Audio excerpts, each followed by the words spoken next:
वो आज ना तो काल दो चार बरिस बाद भी हम कौन गाना बाबा आगे निकल के हो जानत नहीं के सही बात है। मेहरारू कहतिया कि रात दिन रोता अरे दिलवा ये राजा जी कब होई है गोदी में होती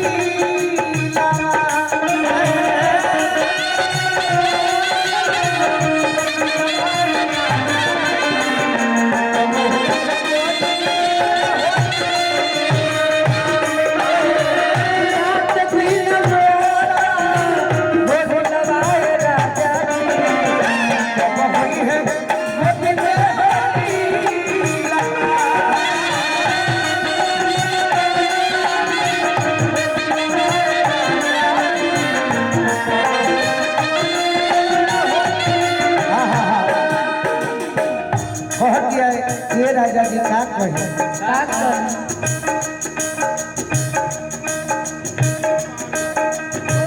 सुन समझी लहमत मन भइले पागल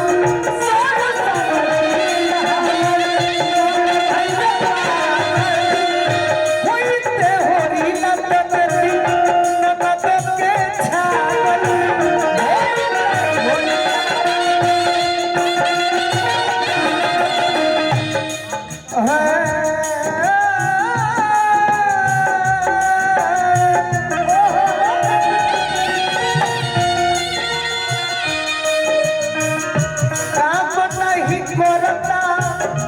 चाहे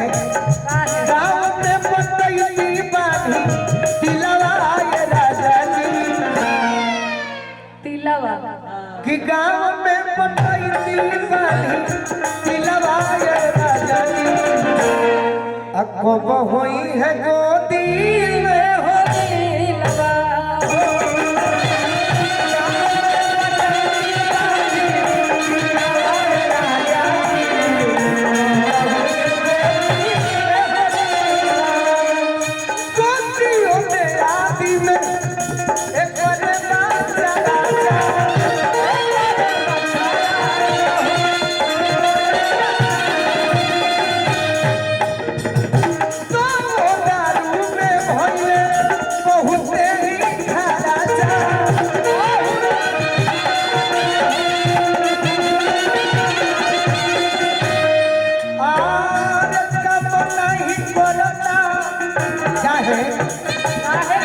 मम्मी पति कोइली देखी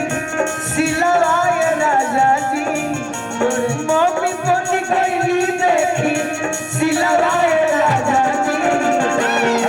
होई है गोदी में होरी लावा